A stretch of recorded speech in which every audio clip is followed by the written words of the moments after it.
Class 10th का chapter 1 biology का topic respiration. ठीक है, तो रेस्पिरेशन से आप क्या समझते हैं? रेस्पिरेशन बताओ, हम लोग खाना क्यों खाते हैं?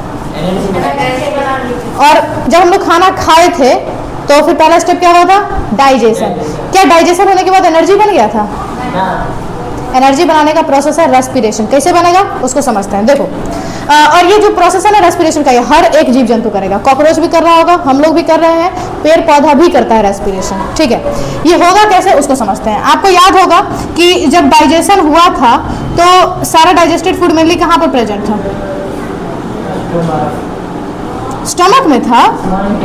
हाँ, पूरा डाइजेस्टेड फूड होता है स्मॉल इंटेस्टाइन के अंदर, ये तुमको पता होना चाहिए।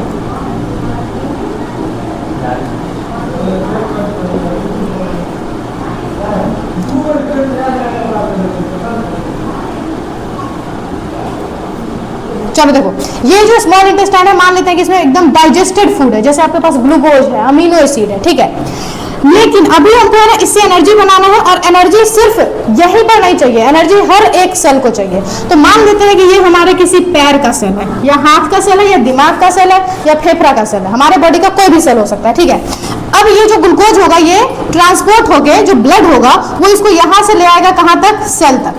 सेल तक लाके क्या छोड़ दिया? ग्लूकोज को। आपको पता है ना कि हम लोग जो खाना खाए थे उसमें कार्बोहाइड्रेट था, और कार्बोहाइड्रेट डाइजेस्ट होने के बाद क्या बन जाता है? ग्लूकोज। तो आपके बॉडी में ग्लूकोज था, वो ग्लूकोज कहाँ तक आ गया? सेल तक। ठीक है, अब इस ग्लूकोज को तोड़ने के लिए जो एनर्जी है, एनर्जी बनाने के लिए सिर्फ ग्लूकोज नहीं चाहिए होता है। सिर्फ खाना खा लेंगे तो हम लोग जिंदा नहीं रह पाएंगे, और भी चीज चाहिए। जैसे मान लो कि हम लोग अगर सांस रोकते हैं तो कितना देर तक रोक पाएंगे? Maximum 2 minute. 2 मिनट तुम रोक लेगा?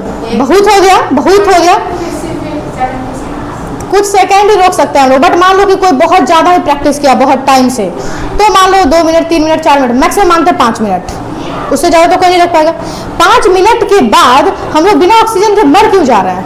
हम लोग को जिंदा रहने के लिए, हमारे हार्ट को, ब्रेन को काम करने के लिए एनर्जी चाहिए, और अगर हम लोग खाना खा लिए हैं, ग्लूकोज है, तो एनर्जी बन जाना चाहिए। और हम लोग 5 मिनट में क्यों मरेंगे अगर ग्लूकोज है बॉडी में? तो क्योंकि बात ऐसा है कि एनर्जी बनाने के लिए सिर्फ ग्लूकोज नहीं चाहिए, ऑक्सीजन भी चाहिए। तो आखिर ये ऑक्सीजन कहाँ से आएगा? तो आप जब लेते हैं सांस, ठीक है, ये रहा आपका नाक, यहाँ से पाइप है, इस पाइप के थ्रू गया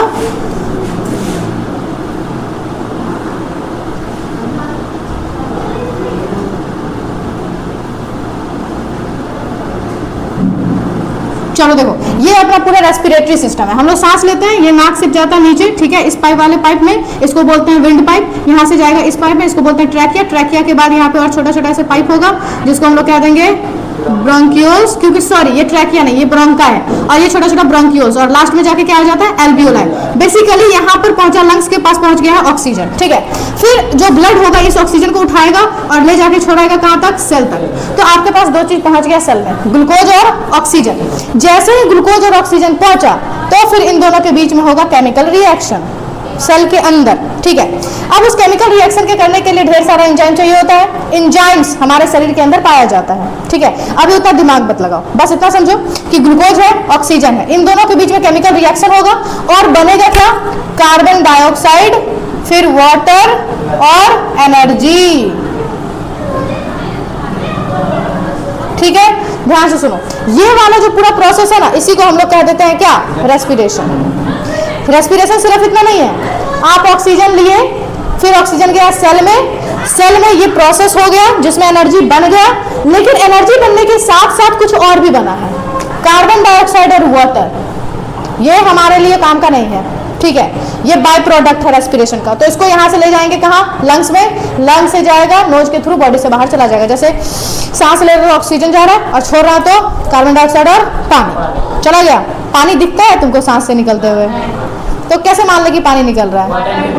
यस, वाटर निकल रहा है गैसियस फॉर्म में, लिक्विड नहीं है, वो गैस के फॉर्म में निकल रहा है। जैसे हम सांस छोड़े तो उसमें वाटर वेपर था। कैसे इस बात को प्रूफ कैसे करेंगे? जैसे मान लो तुम्हारे में कोई है वो बच्चा, जिद्दी बच्चा, बोला नहीं हम नहीं मानेंगे, कार्बन डाइऑक्साइड, पानी भी निकल रहा है, कार्बन डाइऑक्साइड भी निकल रहा है और वाटर भी निकल रहा है। ठीक है, लेकिन आप मानने को तैयार नहीं है, दोनों ही चीज मानने को तैयार नहीं है, क्योंकि कार्बन डाइऑक्साइड भी कलरलेस और वाटर वेपर भी कलरलेस। कैसे मानेंगे?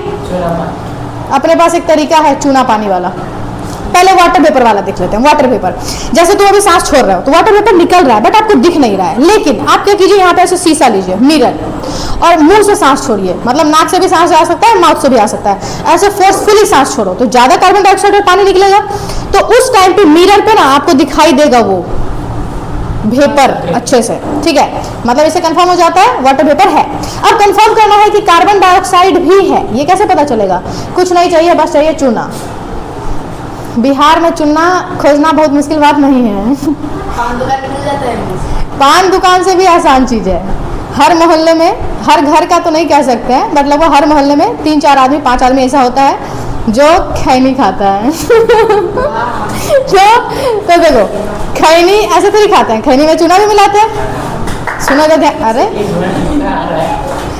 ये सब नहीं प्रैक्टिस करना है, खैनी नहीं खाना है बिल्कुल, हंसी वाली बात नहीं है, खैनी बिल्कुल ही नहीं खाना है। अब सुनो, खैनी में जो चूना होता है वो हमारे काम का है, ठीक है, चूना चुरा के ले आएंगे किसी के भी यहाँ से। सुनो इधर सुनो, दादा उदा भी खाते होंगे, वहां से भी ला सकते हैं।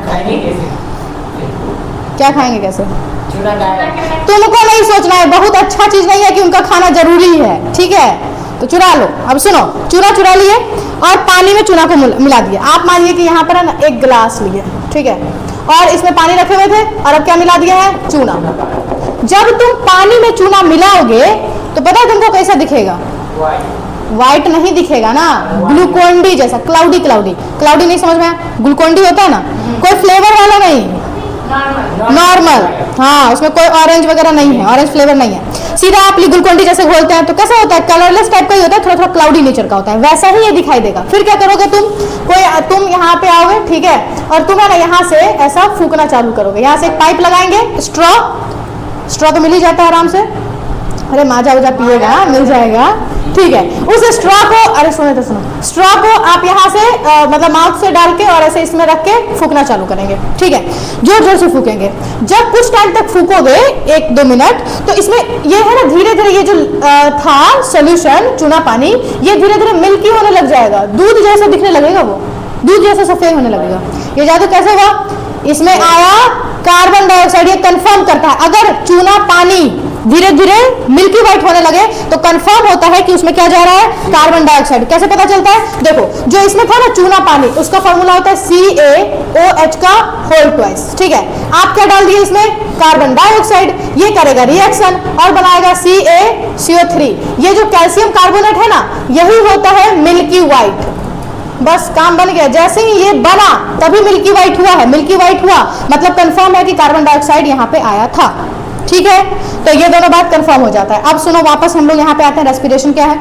आप ऑक्सीजन लिए, यहाँ पे आया कहाँ पे? सेल के पास। सेल में ये रिएक्शन हुआ, ग्लूकोज टूटा ऑक्सीजन के प्रेजेंस में, बनाया कार्बन डाइऑक्साइड एंड वाटर। फिर ये जो कार्बन डाइऑक्साइड और वाटर है ये हमारे किसी काम का नहीं है, तो इसको वापस फेफड़ा में ले जाया जाएगा ब्लड के थ्रू, और फिर आप यहाँ पे सांस से छोड़ देंगे।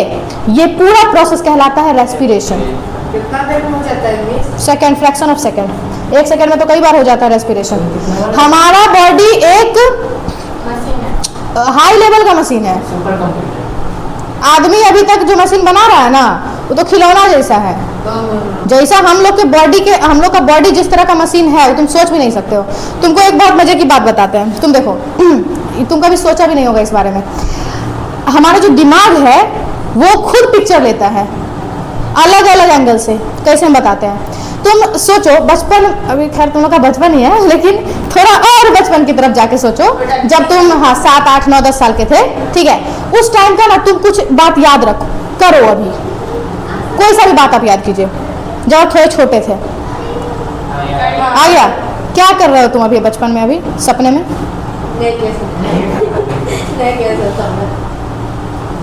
ऐसा क्या है? ठीक है, हम बताते हैं। खैर वो तो तुम लोग अभी भी करता है। हाँ, रंग से खेल रहे थे, ठीक। उस सपने में तुम हो अभी, तुम किसी को रंग लगा रहे हो? हम भी जैसे अपने बचपन का कुछ याद करेंगे तो हमको जैसे याद आएगा हम किसी के साथ बैट बॉल खेल रहे हैं या छुपन छुपाई खेल रहे हैं, जिसमें हम खुद नजर आते हैं कि हम ऐसे छुपे हुए हैं किसी गेट वेट के पीछे, या कुछ ऐसा पिलर है उसके पीछे हम छुपे हुए हैं। ध्यान से समझ, हम खुद अपने आप को, मेरा शक्ल याद आ रहा है, हमको मेरा पूरा बॉडी याद आ रहा है, तुमको भी अपना पूरा चेहरा याद आया। कैसे?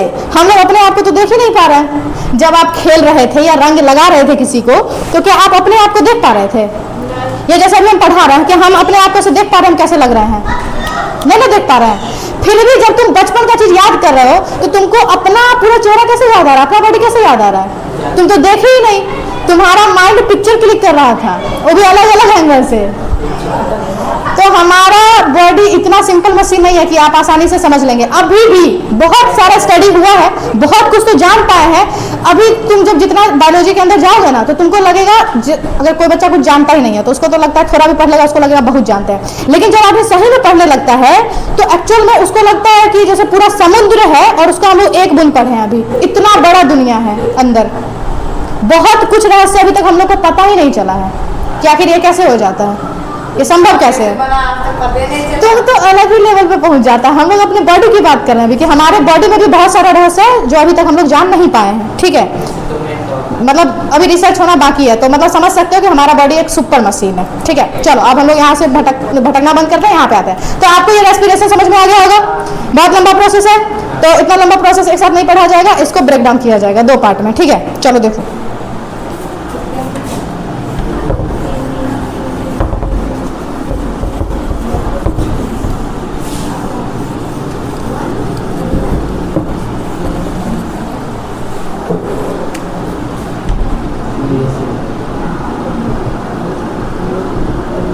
देखो इस रेस्पिरेशन को हम लोग डिवाइड कर दिया 2 पार्ट में। ठीक है, कौन कौन सा? नो, रेस्पिरेशन को 2 हिस्से में बांटा गया है। अभी टाइप नहीं पढ़ रहा है, जो इतना लंबा प्रोसेस हो रहा है ना उसको 2 पार्ट में डिवाइड कर दिए। ठीक है, तो एक हो गया अपना ब्रीदिंग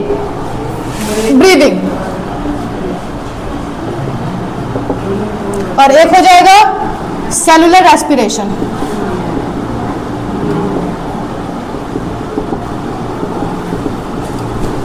इधर समझते हैं क्या होता है। ब्रीदिंग मतलब जो पूरा रेस्पिरेशन था उसको 2 पार्ट में डिवाइड किए, ब्रीदिंग और सेलुलर रेस्पिरेशन। आपको याद होगा कि हम लोग अभी ऑक्सीजन ले रहे थे और सेल में जा रहा था। सेल में जो केमिकल रिएक्शन हो रहा था सेल के अंदर, वो है सेलुलर रेस्पिरेशन। और जो आप ऑक्सीजन ले रहे हैं और कार्बन डाइऑक्साइड और वाटर छोड़ दे रहे हैं, ये प्रोसेस है ब्रीदिंग। ठीक है, तो ब्रीदिंग जो है क्या ये सेल के अंदर हो रहा है? ये तो सेल के बाहर हो रहा है ना, तो इसको हम लोग कह देते हैं कि ये एक्सटर्नल रेस्पिरेशन है।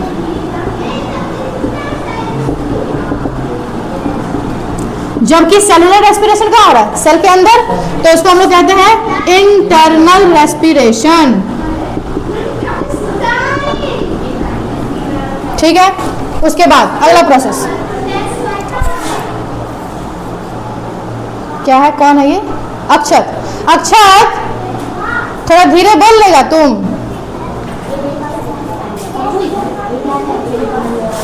चलो देखो, जो ब्रीदिंग है उसको हम लोग क्या कहते हैं? External respiration. ठीक है, क्योंकि ये कहां पर हो रहा है? सेल के बाहर हो रहा है। अरे सेल के बाहर हो रहा है ना। ठीक है, क्या यहाँ पर एनर्जी बन रहा है?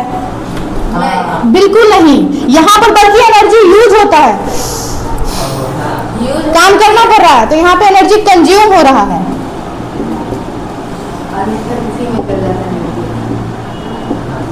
और जबकि सेलुलर रेस्पिरेशन में क्या हो रहा है? एनर्जी बन रहा था, एनर्जी इज रिलीज्ड। चलो उसके बाद बताओ कि इसमें से केमिकल रिएक्शन कहाँ पे हो रहा था? केमिकल प्रोसेस इसमें से कौन सा है? यस, इसके अंदर केमिकल रिएक्शन हो रहा था, तो आप इसको बोल देंगे it is a chemical process. जबकि ये सिर्फ और सिर्फ फिजिकल प्रोसेस है, इसमें कुछ नया नहीं बन रहा है। बात तो समझ में आ गया होगा। ये था बेसिक डिफरेंस। अब तुमको पता है ब्रीदिंग मतलब क्या हुआ? सांस लेना और सांस छोड़ना। तो इसमें फिर से 2 पार्ट बन गया। सांस लिए इनहेलेशन, सांस छोड़े एक्सहेलेशन। ठीक है, अब बताओ कि ब्रीदिंग रेट क्या होता है? जितना इनहेलेशन और एक्सहेलेशन एक बार 1 मिनट में आप जितनी बार ब्रीद कर लेते हैं, ब्रीद कर लेना का मतलब सांस ले भी लेना और सांस छोड़ भी देना, इसी को क्या कहेंगे? Breathing rate. 1 मिनट में, 1 मिनट में आप जितनी बार ब्रीद करते हैं उसी को क्या कहा जाएगा? Breathing rate. बताओ तो नॉर्मल एवरेज पर्सन का क्या होता होगा ब्रीदिंग रेट? एट रेस्ट, जब जैसे आप आराम से भी बैठे हुए हैं, तो अभी हमारा ब्रीदिंग रेट क्या होगा? वाह, 70 से 72 समझ रहा है तुम? हमेशा यही जवाब आता है नॉर्मल स्टूडेंट का। वो हमारा क्या है, वो हार्ट बीट आप बता रहे हैं, हार्ट रेट है वो, क्या हुआ ऐसे मान लिया जाता है 14 to 16 सॉरी 12 to 16 मान लिया गया, ठीक है। मतलब अब एक मिनट में 12 बार, एक ब्रीथ हुआ, दो ब्रीथ हुआ, क्या लगता है एक मिनट में कितनी बार करते होंगे नॉर्मली? 12 से 16 बार। Of course breathing rate depend करता है बहुत सारी चीजों पर, जैसे फिजिकल स्टेट क्या है, जैसे तुम दौड़ रहे हो या आराम कर रहे हो, फिजिकल स्टेट पे डिपेंड करेगा, तेज दौड़ने लगेंगे तो ब्रीदिंग रेट बढ़ जाएगा। और भी चीज पे डिपेंड करता है, इमोशनल स्टेट, हाँ तेज रो रहे हो, एकदम सही में तुम रो रहे हो, नाटक वाला नहीं, किसी चीज से तुम्हारा दिल टूट गया हो जैसे अब तुम समझ ही सकते हो, इसका टाइम पास नहीं करता है। ओके नेक्स्ट, या फिर आप बहुत ज्यादा गुस्से में हैं तब भी ब्रीदिंग रेट फास्ट हो जाता है, ठीक है। तो ये जो है ना ब्रीदिंग रेट, ये बहुत सारी चीजों पर डिपेंड करता है, बट जब आपसे पूछा जाएगा नॉर्मल आदमी एक हेल्दी पर्सन है और जब वो रेस्टिंग स्टेट में तो उसका ब्रीदिंग रेट क्या होगा, ठीक है। चलो अब आगे बढ़ते हैं हम लोग, ये खत्म है, अब पढ़ेंगे रेस्पिरेशन। एग्जैक्टली रेस्पिरेशन के अंदर एनर्जी कैसे बन रहा है, जैसे तुम पढ़ लिया सीधा ग्लूकोज टूट के और बना दिया क्या कार्बन डाइऑक्साइड वाटर, सीधा नहीं बनता, उसमें बहुत सारा स्टेप होता है, ठीक है। उसको भी हम लोग देख लें क्या क्या होना है, ठीक है। तो पहले रेस्पिरेशन का डेफिनेशन आप क्या लिख सकते हैं, the process by which a living being utilises the food to get energy. एक ऐसा प्रोसेस जिसमें कोई भी लिविंग बीइंग अपने मतलब जो भी खाना खाया, फूड खाया, उसको वो यूटिलाइज करेगा क्या बनाने के लिए, एनर्जी बनाने के लिए। बस इसी प्रोसेस को बोल देते हैं क्या, रेस्पिरेशन। यूटिलाइज मतलब उसका इस्तेमाल करना, उपयोग करना। अब देखो ऑक्सीडेशन रिएक्शन, ये एक ऑक्सीडेशन रिएक्शन है। ऑक्सीडेशन रिएक्शन क्या होता है, ऑक्सीजन गेन करना, जिस केमिकल रिएक्शन में ऑक्सीजन का एडिशन हो रहा होगा। तो तुमको याद है कि इस प्रोसेस में क्या होता है, ग्लूकोज के साथ ऑक्सीजन जुड़ता है, इसलिए रेस्पिरेशन एक ऑक्सीडेशन रिएक्शन है, ठीक। आगे एनर्जी स्टोर्ड, अब इसमें जो एनर्जी बनेगा, जैसे अभी देखा था ना एनर्जी बना था, उसको किस फॉर्म में स्टोर करेंगे, एटीपी के फॉर्म में। एटीपी का फुल फॉर्म याद करना है, एडिनोसिन ट्राइफॉस्फेट, टी मतलब है ट्राई, ठीक है। तो एडिनो, इसको ऐसे समझते हैं, ये एक मॉलिक्यूल है जिसका नाम है एडिनोसिन, ठीक है। इसमें 3 फॉस्फेट ग्रुप जुड़ा हुआ है, तो इसको क्या देते हैं, एटीपी। ये बना के रख दिए, जैसे आप केमिकल रिएक्शन किए, रेस्पिरेशन किए, आपके बॉडी में क्या बना, एनर्जी।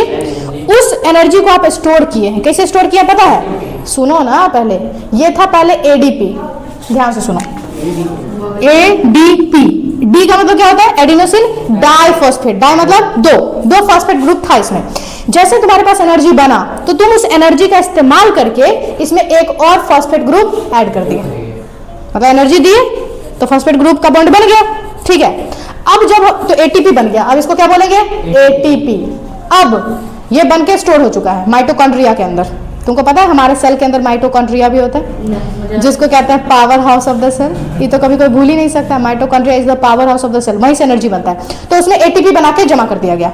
अब जब भी तुमको जरूरत होगा एनर्जी का, जैसे अभी हम काम कर रहे हैं तो मेरे बॉडी को चाहिए होगा एनर्जी, तो माइटोकॉन्ड्रिया के अंदर जो भी एटीपी है, इसका एक फॉस्फेट ग्रुप ऐसे तोड़ा जाएगा। जैसे ही ये बॉन्ड टूटेगा तो ढेर सारा एनर्जी रिलीज होगा, और उस एनर्जी की मदद से हम लोग अलग अलग काम करेंगे, बोलेंगे, दौड़ेंगे, भागेंगे। हमारा जैसे मेरा हाथ ये मूव कर रहा है, इसमें भी एनर्जी चाहिए होगा, और ये एनर्जी कहाँ से आया होगा, कहाँ से आया होगा, एटीपी के टूटने से। जब एटीपी में से एक फॉस्फेट ग्रुप टूटा, उस वो बॉन्ड टूटा, तो वहां से क्या निकला, ढेर सारा एनर्जी।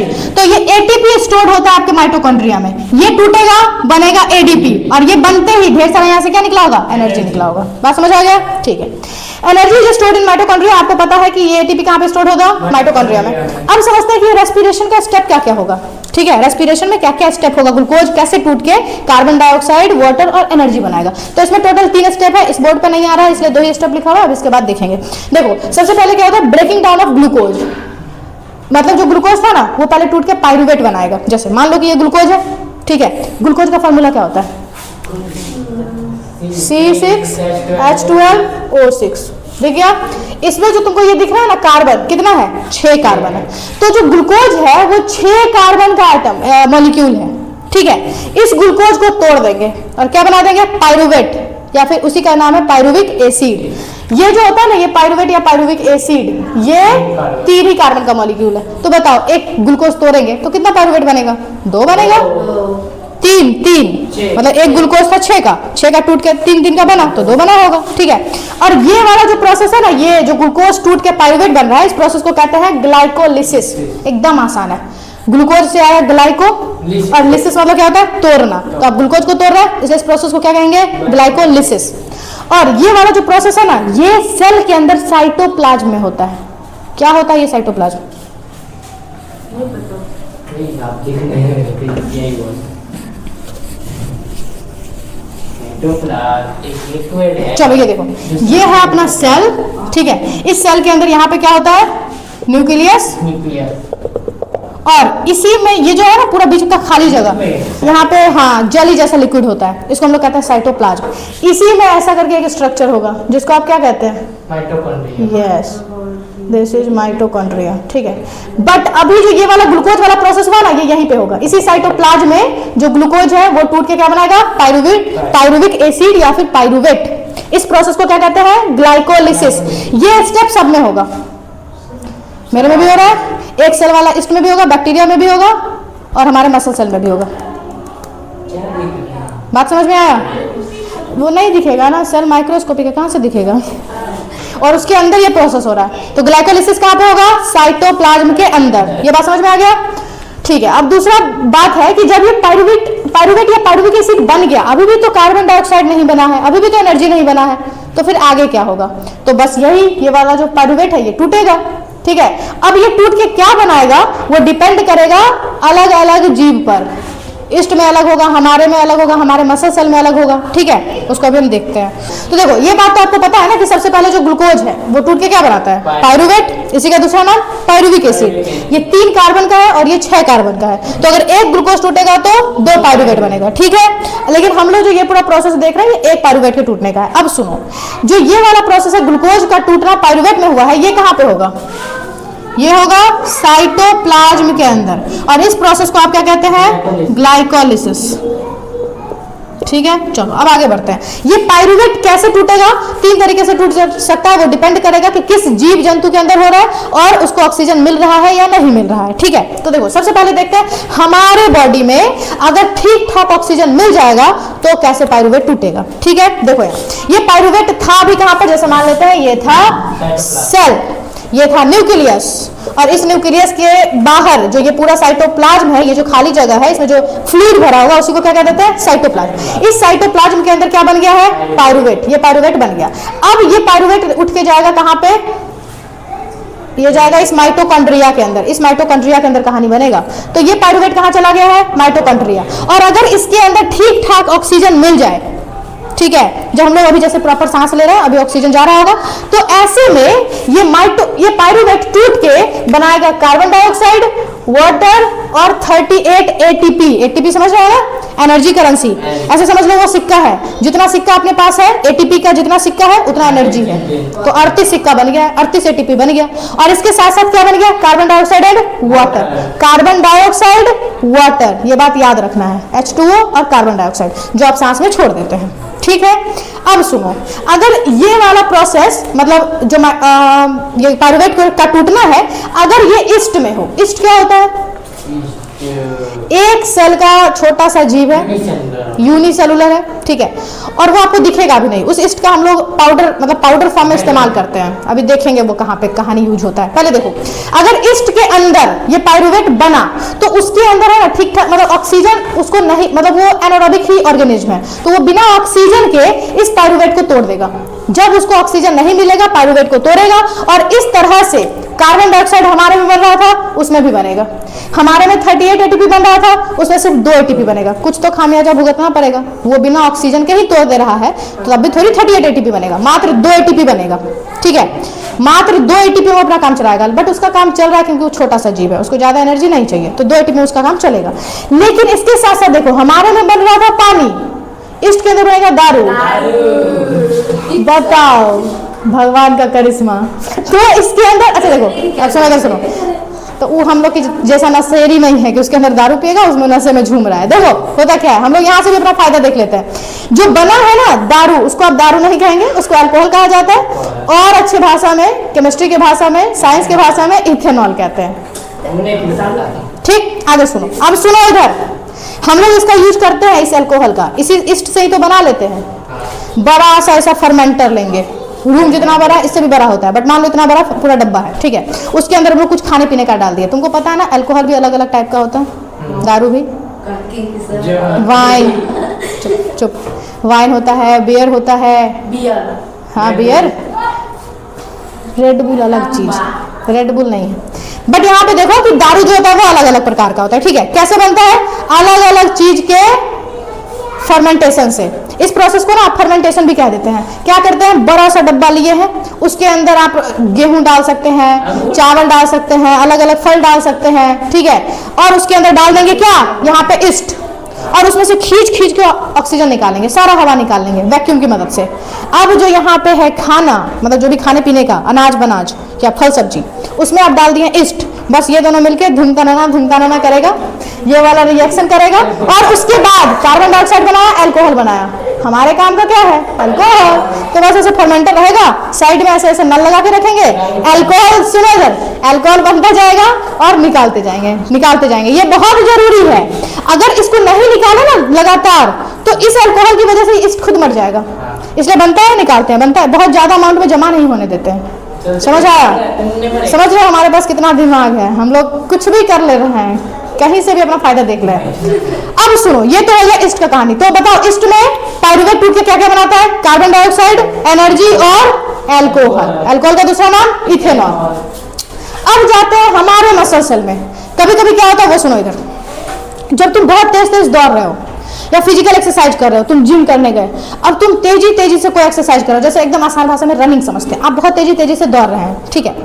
तो उस रनिंग में आपका जो पैर का मसल है बहुत तेजी से काम कर रहा है, तो पैर का जो मसल सेल है, मसल सेल, उसको बहुत तेजी तेजी एनर्जी चाहिए क्योंकि जल्दी जल्दी काम कर रहा है। तो एनर्जी बनाने के लिए क्या चाहिए, ग्लूकोज, वो तो है हमारे बॉडी में, खाना खाए हैं तो होगा, और साथ में ऑक्सीजन भी चाहिए। तो जब तुम दौड़ने लगते हो बहुत तेज तेज सांस लेते हो, क्यों, वही इतना एनर्जी चाहिए, ज्यादा से ज्यादा ऑक्सीजन पहुंचे, इसलिए। बट आप इतना तेज दौड़ रहे हैं या इतना हेवी फिजिकल एक्सरसाइज कर रहे हैं कि तब भी उस ऑक्सीजन से रिक्वायरमेंट पूरा नहीं हो रहा है, तो क्या करेंगे, एनारोबिक रेस्पिरेशन। एनारोबिक रेस्पिरेशन क्या है, बिना ऑक्सीजन के ग्लूकोज को तोड़ देना, ठीक है।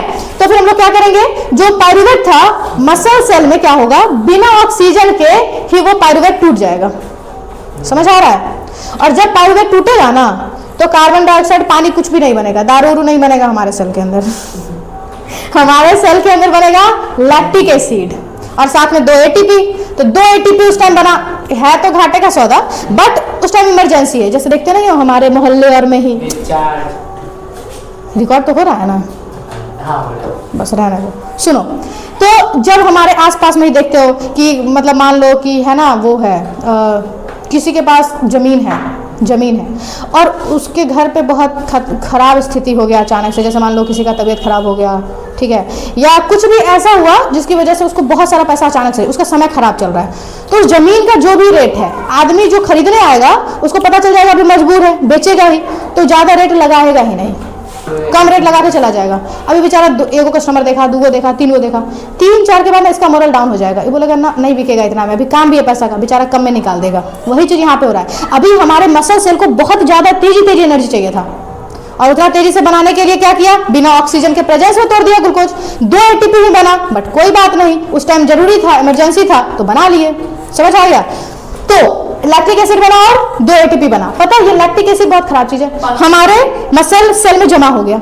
लैक्टिक एसिड के एक्यूमुलेट होने की वजह से, एक्यूमुलेट मतलब जमा होने की वजह से होता है मसल क्रैम्प। बताते हैं, जैसे कभी कभी तुम्हारे स्कूल में तुमको करवा दिया गया उठक बैठक, 20, 25, 30 बार, बहुत हो गया 30 बार। इतने में अगर तुम कभी नहीं करते हो, ठीक है, तुम ठीक ठाक बच्चे हो, तुम्हारे से नहीं करवाया जाता है, अगर तुमको आदत नहीं है या जरा सा भी तुम फिजिकली एक्टिव नहीं हो, तो पता है 20-25 बार करने के बाद ना तुम्हारे मसल में अगले दिन तुम्हारा पैर उठेगा भी नहीं ठीक से, पैर में दर्द होने लगेगा मसल में अचानक से, तो तुम्हारा आदत होगा। 200 बार एक बार ये तुम कुछ भी बोल दे रहा है। या ठीक है, आप कभी कुछ दौड़ते भागते नहीं, आप लोग अभी दौड़ते भागते हैं, जैसे हम लोग अगर एक बार अचानक से कुछ नहीं कर रहे हैं और संडे हुआ खेल लिए बहुत ज़्यादा 2-3 घंटा, या मान लो बैडमिंटन खेल लिए, ये हाथ का जो मसल है ना इसमें पूरा लैक्टिक एसिड जमा हो जाएगा, और 2-3 दिन तक ये हाथ ऐसे उठाएंगे तब भी दर्द होगा। जो पैर में जमा हो जाता है तो सीढ़ी चढ़ ले रहे हैं, ठीक है, और उतरते वक्त जो कहानी बनता है वो किसकी वजह से, लैक्टिक एसिड की वजह से, इसको बोलते हैं मसल क्रैम्प। अब बताओ, अगर लैक्टिक एसिड जमा हो गया, ठीक कैसे करेंगे, क्या करें बोलिए ना। जैसे यहाँ पे जमा हो गया या पैर में जमा हो गया, ऑक्सीजन पहुंचाना। कैसे ऑक्सीजन पहुंचेगा?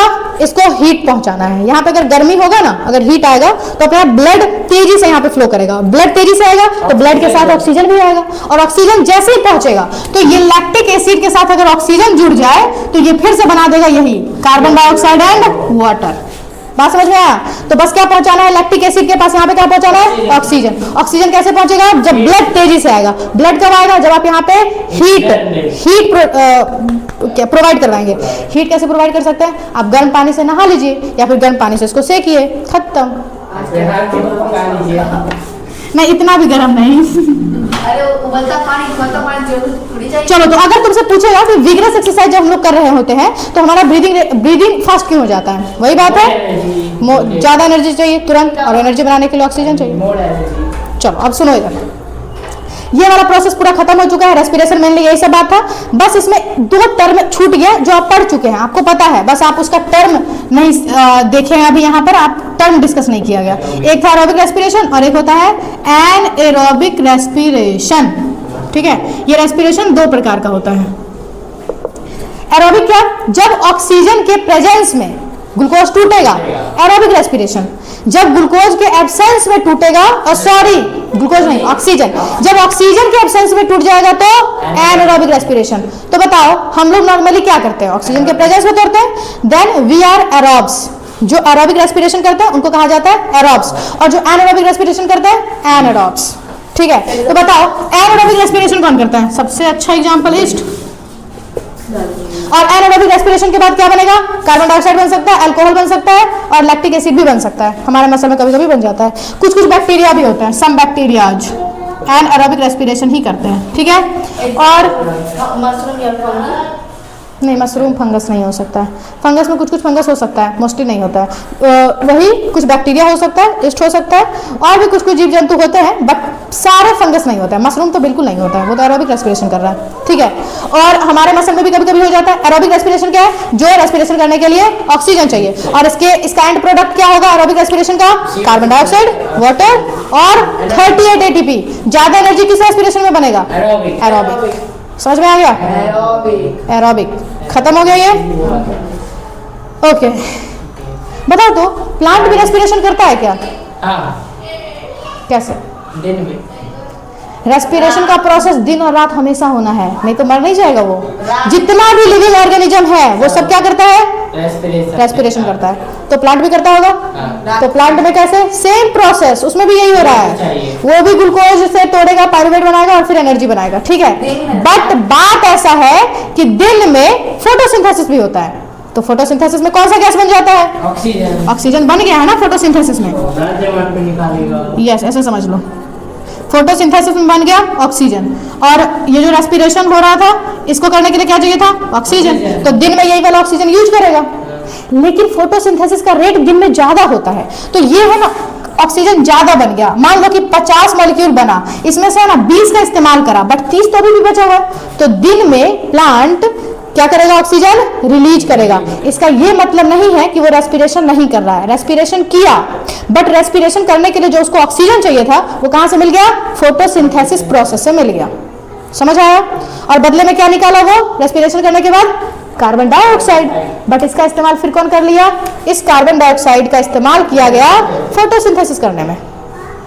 लेकिन अभी हम क्या बोले? इसका रेट ज्यादा है, तो इसको है ना कार्बन डाइऑक्साइड भी ज्यादा चाहिए। ये जितना बना के दे रहा है, जैसे मान लो कि 20 इसको ये दे दिया, बट इसको चाहिए 50, तो फिर ये 30 क्या करेगा? बाहर से लेगा। तो जो सुबह में मतलब पूरा दिन प्लांट ऑक्सीजन छोड़ता है और कार्बन डाइऑक्साइड लेता है, वो इस फोटोसिंथेसिस की वजह से।